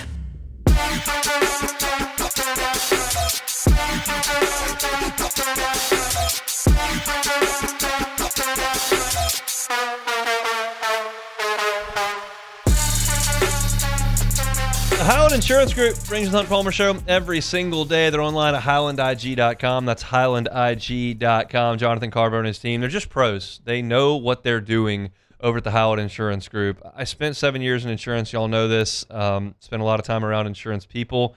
Not everybody knows what they're doing in insurance. And sometimes people are just trying to win on price. And price is obviously very, very important. We know that. They know that at the Howard Insurance Group. But if you buy something at the lowest price and then all of a sudden you've got a cyber attack or you've got a bad car accident or you've got a hurricane, and then you look at that policy that was the most inexpensive, the most cost effective, and you're not covered for what you think you should be covered for. And now you're paying premium on the front end and the uncovered claim on the back end. That's what they protect you from at the Howland Insurance Group. So if you're a business owner and you're looking for protection from your insurance that you pay significant money for, the Howland Insurance Group is where you need to be. Let them audit your policies. Let them look at where the deficiencies might be. They've got experts that are there to do that. They read them all day long. And if they find something, they'll notify of it, and they'll fix it. It's the Howland Insurance Group. They're here in Baton Rouge. They can help you out statewide. You can find them online at highlandig.com. All right, y'all may not be aware of this if you've been at work or been out on the town or doing anything else with your life other than watching TV. The SEC Network has schools take over the channel during the doldrums of the summer. And for 24 hours, they play nothing but that school's highlights of the year. And we're all aware that this is the first time that LSU has had losing conference records in football, men's basketball, and baseball since the 60s. So was it a great year? Now, Jay Clark's team had a really good year in the gym. Kim Mulkey's team had a pretty damn good year on the hardwood. It was an excellent year for the golf team on the men's and women's side. Tennis was better than they have been in a long time. So it's not as if all the sports flopped, but the headlining sports did not have great years. So I was curious as I looked at the SEC Network's schedule for today that was highlighting LSU's 2025-2026 school year. Like, what are they showing us? The football was played at 2 o'clock in the morning. It's midnight to midnight. They put the football game at 2 o'clock in the morning. It was the Arkansas game. I don't even remember what happened in the Arkansas game. Well, the Arkansas game, in fairness, probably should have kicked off at 2 a.m. It probably season, should have. I'd be on the air at midnight if that was the case. Sucked. Wasn't it like 17-10 or something? Oh, yeah. It was real bad. The LSU scored late. Oh, yeah. I know the play. I think Van Buren rolled out to his right and either threw a touchdown or ran it. No, he threw a touchdown. It, but he rolled out to his right to win the game. It was a comeback win against an atrocious Arkansas team that fired its coach. They played that at 2 a.m., and they did put some football in primetime as well. The Lane Kiffin press conference made the 24-hour time slate. Whew, not great. What about men's basketball? Not a lot to pick from on the hardwood for the men's basketball. At 10 o'clock in the morning, they put on the LSU Ole Miss game, which was one of the conference games LSU won. I wrote the story for LouisianaSports.net. Couldn't tell you anything about it. I didn't even know that. I did not even remember they beat Ole Miss. This is sad, man. I'm really more, I guess, it's the time slots. Yeah, we're going to just throw this at 10 a.m. So nobody, just put it at 10 a.m. But that's the thing. The prime time is the Will Wade introductory press conference and the Lane Kiffin introductory press conference. That's the highest. They could not find game highlights to put in prime time. So they put 2 press conferences where Lane Kiffin sits there and talks about it's just different in the alignment and fit between him and the governor and the athletic director. I'm a little disappointed that the Western Holy Kentucky cow. game didn't make the cut with my boy. Free my boy BK. You know why? Wow, Kenzel on senior night. That would have been one of the highlights. They could have at least done Easter Sunday, 13 That's innings the against miss Tennessee. on baseball. Because that also takes up a lot of time. It does. It's almost Yeah, 2 you games. can take up 4 hours with that if you wanted to. And that's the play. The baseball game they put on, which is depressing on my end, 2 p.m., they threw on the SEC tournament opener between LSU and Oklahoma. I'm assuming they did that because Oklahoma won the national championship and LSU beat them. If you're going to show an LSU-Oklahoma game, put the Case and Evans game on. He struck out 14 guys. That's a better performance than whatever the SC tournament was. I think it was at I don't remember that game either. I remember I remember what I said pregame for that game on this show. I was like, I think LSU will win. Oklahoma's not very good, so I think they'll go out there and beat them. And LSU did, because I didn't think Oklahoma was very good, and then Oklahoma won 100 games in a row. Which was crazy still. Hunt, yes. I forgot about this Arkansas game. So it was 23-22. It was terrible. So a little bit higher. LSU did not win on that touchdown pass. Van Buren threw that touchdown with 6.5 minutes to go. Did we have to go kick a field goal or something? Arkansas got the ball, and your kicker now, Scott Starzik, missed a 48-yard field goal, and that's what did it. Heavens. I don't and LSU ran out the last 5 minutes. I've noticed this in my age. It's not like some of you might not remember that because you were 100 drinks in watching LSU play Arkansas. I'm in the press box. I did the post-game show. I wrote a column. I covered this game. Yeah. And I don't even remember it. When I was 24, you could give me a year and an opponent, and I could tell you 5 things about that game. And at this point, the last 8 years are just crumpled up into a ball and chucked away. I remember the highlights of the highs, but what LSU did against Arkansas, I can't remember that. You know what it is, Hunt? It's too much Bluey. Too much Bluey, too much Blippy, too much Firebuds, too much Miss Rachel. There's a lot of that going on. Too much. But I mean, what else is on this slate? Women's basketball against Texas, heck of a performance in the PMAC for them to win that game. Gymnastics against Alabama, I can't tell you anything about it, but I know that I know Bama's got a great program.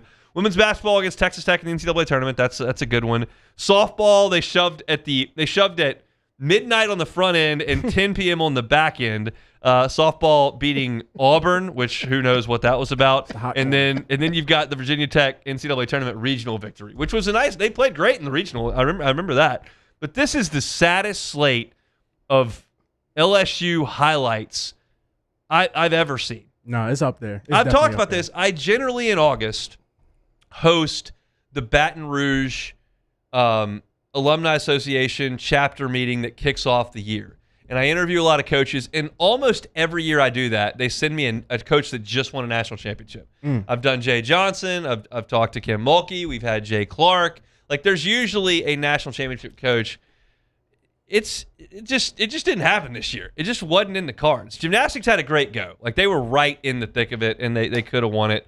It's just a razor's margin when you get to that level. And then some of the other sports had really nice years. But man, with the headliners, we knew this. I'm not breaking any news here, but this is a bleak scene when I'm looking at LSU Arkansas as the only football game they could find to put on. Why did they put Clemson? I was just about to say that. It was on ABC. I guess because it's ACC network, kind of? No, it was on ABC, which ESPN owns. Disney owns the whole thing. It was on ESPN. Why did they put the Clemson game on? That's better than this. It was. Who else did LSU beat? They had to beat somebody. They won a few. I mean, La Tech. I've seen that game on highlight 5 million times. That's the one Myers likes to watch. I can't even think. South Carolina is kind of ugly, but it wasn't a bad game. It was ugly. Arkansas was closer, so I guess that's the closest victory by the football team that you got to put on. But I'll just go ahead and make this proclamation at 2:30 p.m. on Thursday. So that means all times are Eastern. So they're currently airing the LSU Oklahoma SEC tournament baseball win. I'm not going to tune into that once I get off the air. What's left? Gymnastics versus Alabama, probably going to miss that. Women's basketball against Texas Tech, that's during dinner time and bath time. And I'm probably not going to watch the Will Wade and Lane Kiffin press conferences or the softball game at 10 p.m. tonight. So I think you've maxed me out on LSU's exposure. There was a time where I might flip over and catch a highlight here or there. This ain't doing it. This ain't it, man. This time next year, when I fill a 15-minute segment with the slate, I'm going to need to see some dramatic victories over some good teams by somebody. I don't want to go down the bad memory lane, but what do we feel like the wheels actually fell off of the football season? Was it the Vanderbilt loss? That's when the wheels started to be like, okay, this is the wheels falling off. That was because A&M, we was already you leaking. lost to Ole Miss, but you were on the road. They score a point. Vandy was your second loss in 3 weeks. In the second half, when you couldn't stop Pavia at all, had no answer for Pavia, and then they were running the ball down your throat. Yep. It was kind of like, okay, well, this is not good. This is not good. So that's the wheels fall off. That's we agree. Vandy. And I will look. Let me tell you. I talk about those memories fading in my head they're just not there, and I can't remember the Arkansas game. That A&M game, that's burned in my brain. Burned just right on the forehead. Yeah, because frontal lobe. This is a laugh to keep from crying segment. I'm looking at the schedule. We beat Western Kentucky 13-10. I'm aware. Oh yeah, I'm aware. 13-10. It was. I mean, free Brian Kelly. At that point, you had a backup quarterback, no offensive line. You couldn't run the ball, and nobody trusted you to throw it deep. So LSU's offense was the quarterback kind of runs around. You throw a lot of screens. Hand it to Harlan Berry. Maybe he gets a yard. Yeah. It was just atrocious. Xavier Thomas, Trey Dance Green, throw the ball up to him. I don't remember LSU being in jeopardy of losing that game. No, they weren't. No. It was the Harlan Berry fumble at the end. That's why the score looks like that. That's right. After the free my boy Brian Kelly, and then Harlan Berry fumbled the ball. Free my boy BK. Yep. Sick move. It was 13-3 with 10 minutes to go in that game. Western Kentucky scored with a minute left. Yep. Yeah, it was the Harlan Berry fumble. That's right. Nasty work. God, just get me out of here. Do something better this year, please. Unfortunately, I've got a little bit. It's not that bad news. It's minorly bad in the next segment, and we'll do something more positive to end the show. That's next. The Hunt Palmer Show. Fabry Chevrolet GMC, FabryChevrolet.com, FabryChevrolet.com. Want a new car? FabryChevrolet.com. You can search the entire inventory of new cars. If you want to search by make and model, you can do it. You want to search by price, you can do it. You can set the floor, you can set the ceiling for your price. I don't know why you would set a floor, just put it all the way at the bottom, right? If you're going to give me something for that cheap, that's great. But they've got a very helpful meter to kind of move that there.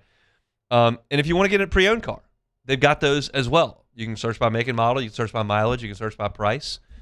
And it's just such a user-friendly website. We're in a clicks-based world right now. Most people start their shopping, no matter what they're buying, online. You can do that at FabryChevrolet.com. So if you're in the market for a vehicle right now, just go look and see what they've got. And then make that short drive up to St. Francisville on Highway 61 and go see them.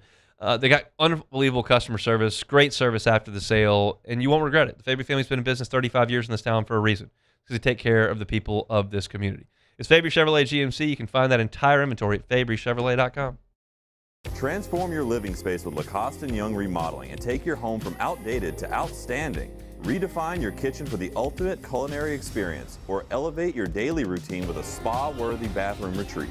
Our skilled team brings 3D modeling to life to ensure your vision becomes a reality. We believe luxury should be accessible and offer tailored solutions to fit your budget without compromising quality. So contact us today for a free estimate. Lacoste & Young Remodeling, providing perfect solutions for your dream home. People think it's all about game day. Let's go! But the real work happens in the off season. Spring practices, early lifts, Extra reps. And we need a healthcare team that works as hard as we do. At FMOL Health, our lay of the lake, we take care of LSU football year-round. so we can do what we do best. We trust the lake. From championship athletes to everyday champions, trusted care starts here. The experts at Hood Dental Care want you smiling bigger and healthier than ever. New patients can get a healthy gums cleaning for just $89, plus a free exam and full mouth x-rays. A $376 value. With over 3,000 five-star Google reviews, 5 local locations, and easy online scheduling with same-day care. Hood Dental makes it simple to get started. And we always have other great giveaways for new patients. Check out hooddentalcare.com and schedule your appointment today.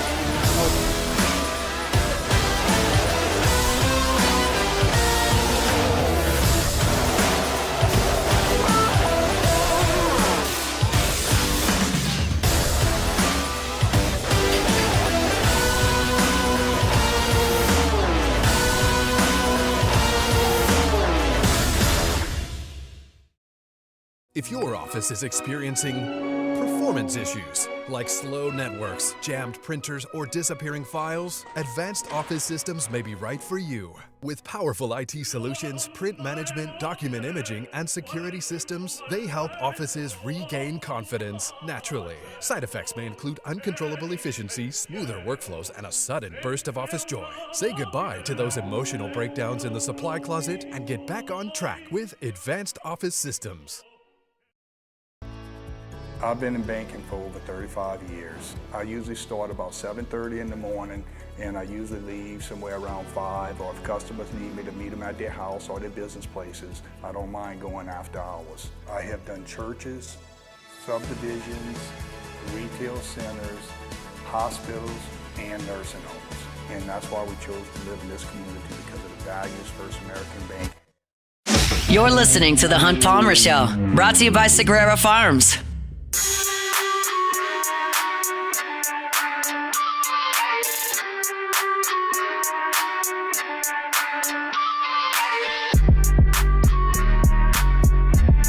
I know a lot of y'all have kiddos that are in travel ball. It feels like it's year-round. If you're looking for an opportunity to get some extra work in with your youth baseball player, youth softball player, check out Marucci. Go by and see them at Marucci. They've got the Hitter's House, which is available to you 24/7 if you're a member.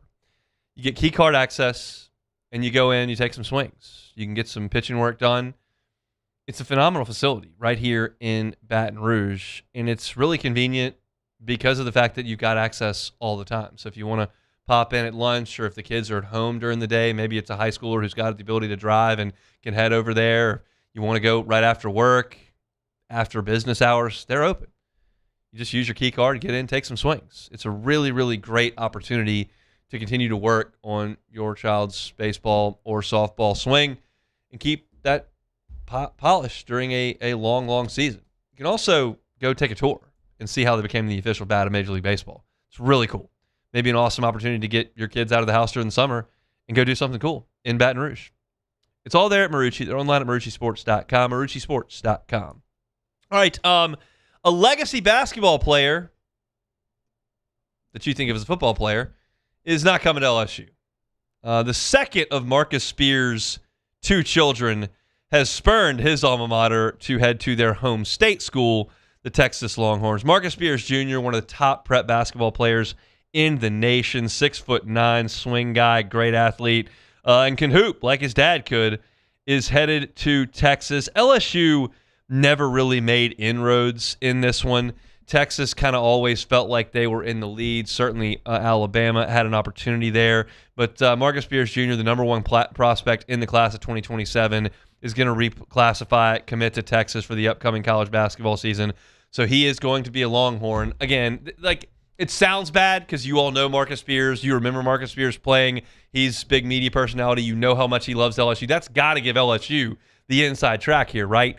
And it just didn't feel like that was ever going to be the case. I can't imagine Matt McMahon was going to even get his foot in that door significantly.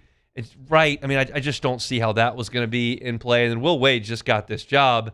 And yeah, I'm sure he had some conversations, but it's late in the game to try to make that happen. So it did not. And Marcus Spears Jr. is going to head to Texas. So not a thing I'm going to spend a whole segment on here, but certainly disappointing news for LSU basketball to have a legacy that prominent that does not come to school with you. And look, he's a Dallas kid. Marcus, after he played for the Cowboys, settled in the Dallas area, certainly spends a lot of time in Baton Rouge. Family is from Baton Rouge. Heat is from Baton Rouge. But these are Texas kiddos he's got. And Texas got a really good volleyball program and probably has some cash to throw around on the basketball side too. Not that Marcus Spears Jr. and his family's hurting for cash, but look, it never hurts to get an offer like that. So Marcus Spears Jr.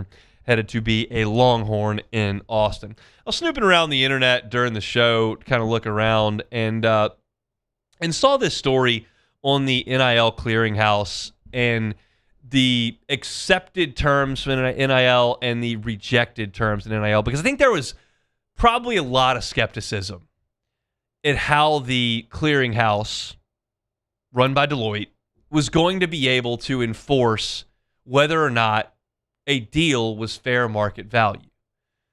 Because, like, how do you know? Isn't the market what someone's willing to pay, right?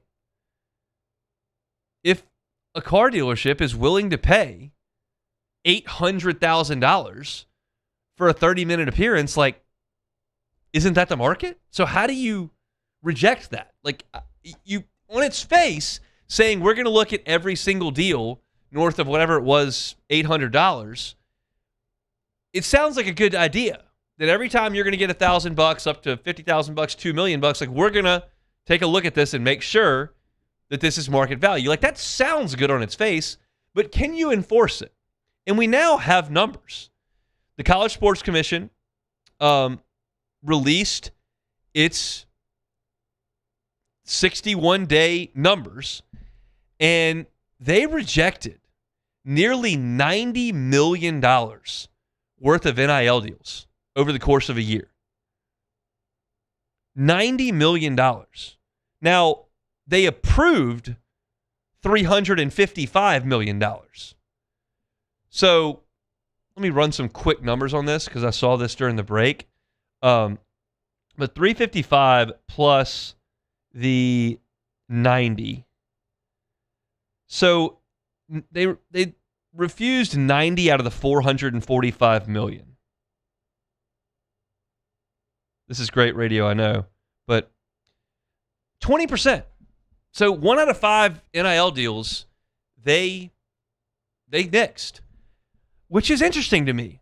And I read the quote, and it said the most common reasons for a deal not to clear are: 1, the deal is not for a valid business purpose, as that term is defined by the settlement and NCAA bylaws. 2, the compensation is not at rates and terms commensurate with similarly situated student athletes. Or 3, the deal does not include direction activation of the student athlete's NIL. Oh, so you're not actually using it. Okay. So it's that's interesting that I guess they just ran it off of comparisons. And if you're going to make an Instagram post and you have this many followers, and we're clearing deals where these athletes have this many followers, and we don't think that lines up, no. And so it doesn't say whether or not they came back and said you can do it for this amount, or they just said no.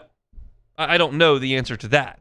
But there are more quotes in this that say, without prejudging any particular deal, the CSC has serious concerns about some of the deal terms being contemplated and the consequences of those deals for the parties involved, the memo said. So I am a little bit stunned that they were able to decline 20% of the deals worth $90 million, and I didn't hear about a lot of lawsuits in the process. Because at this point, what do we do when you don't get your way? Like, we are so litigious in that way. If you don't get your way, bam, we're lawyered up. Here comes litigation. And you see that all over the country with eligibility, with breaking the rules.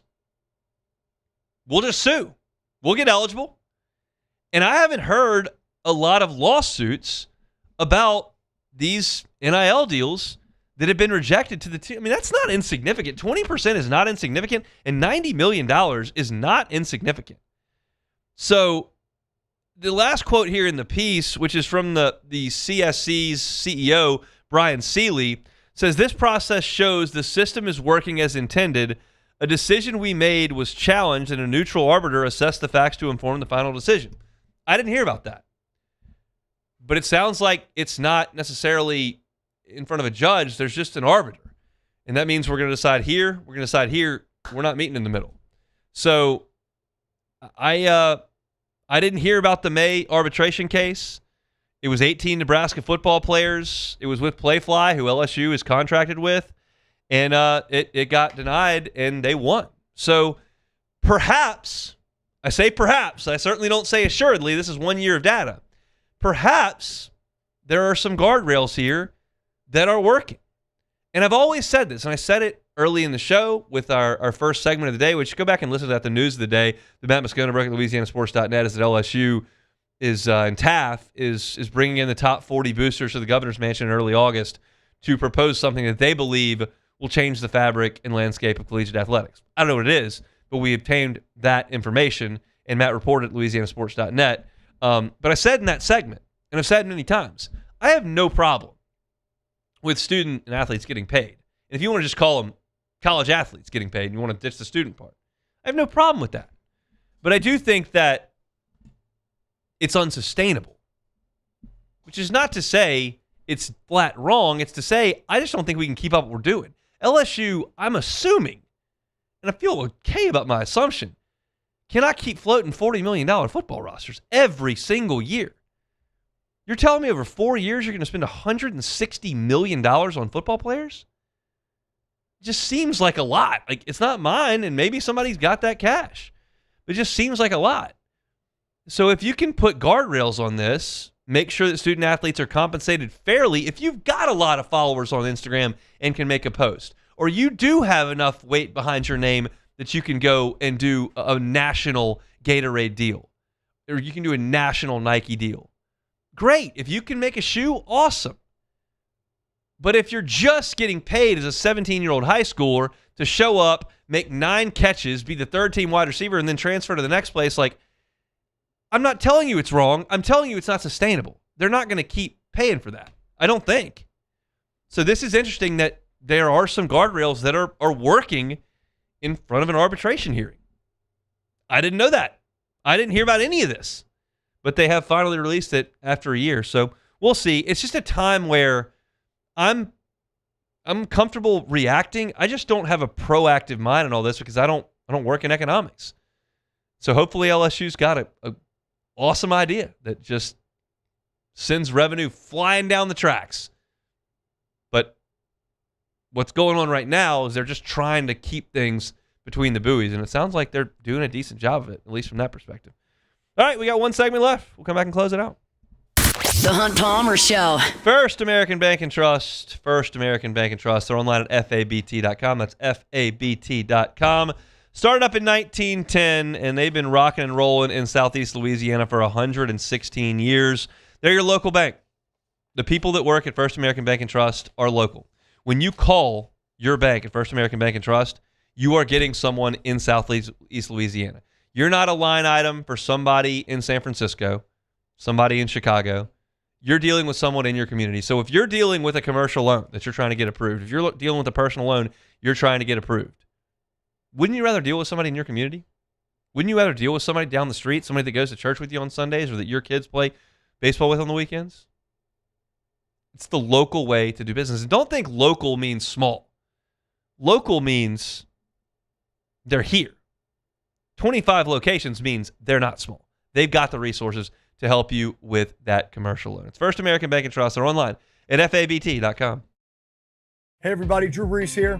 Over the years, I've learned that the best teams are built on trust, preparation, and doing things the right way. That's one of the reasons I'm excited to announce that the Breeze Dream Foundation and I are partnering with Parish Construction and Roofing. Together, we are committed to helping families prepare for hurricane season. That's why Parish Construction and Roofing, the Breeze Dream Foundation, and WAFB are partnering to provide one capital area family with a brand new fortified roof. Visit WAFB.com/contest to enter the giveaway and view official rules and eligibility requirements. Because stronger homes build stronger communities. Box combo for George. I see you, Luis. Food's on the way. Please don't. Hey, you know you can use your hands, right? Got those box combos for you. Raising Cane's chicken fingers. One love. At Bayou Automotive, we believe in a sales process that puts you first. We want you to experience an easy purchase with clear pricing and great service. Let Bayou Ford and Bayou Chrysler Dodge Jeep Ram be your trusted partners in finding your perfect vehicle. The crew at Bayou Automotive is going to do right by you. Are you ready for an internet experience that actually keeps up with you? Then you're ready to step into a new kind of reliability with RevFiber. When your internet works, the possibilities open up, and suddenly everything feels more connected, just the way it should be. Seamless enough to keep up with every swipe and every click, anywhere you are. So leave the buffering behind. 100% fiber, 0% runaround, where support is still personal. RevFiber. Visit RevFiber.com.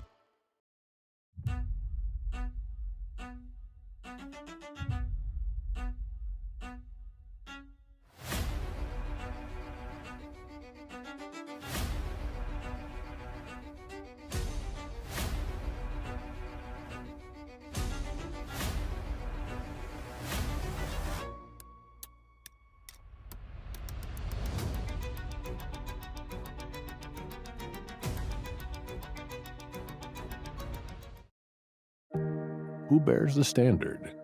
Who sets the bar?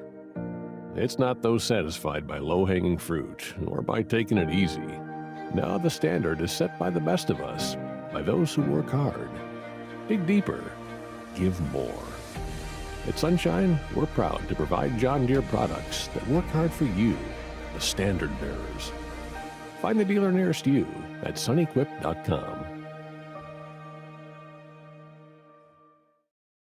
Hey, it's Matt Moscona. Look, back pain can sideline you from the things you love. That's why I trust Dr. Kevin McCarthy and the team at the Spine Center of Louisiana. Dr. McCarthy doesn't just treat symptoms. He gets to the root of the problem. From advanced injection therapy to minimally invasive surgery, they've got the expertise to get you back in the game. With 5 locations across Louisiana, including right here in Baton Rouge, quality care is close to home. Call the Spine Center of Louisiana or visit spinecenterla.com. At Relief Windows, we're more than windows. We're windows, doors, hardy plank, and vinyl siding. You're listening to The Hunt Palmer Show, brought to you by Sagrera Farms.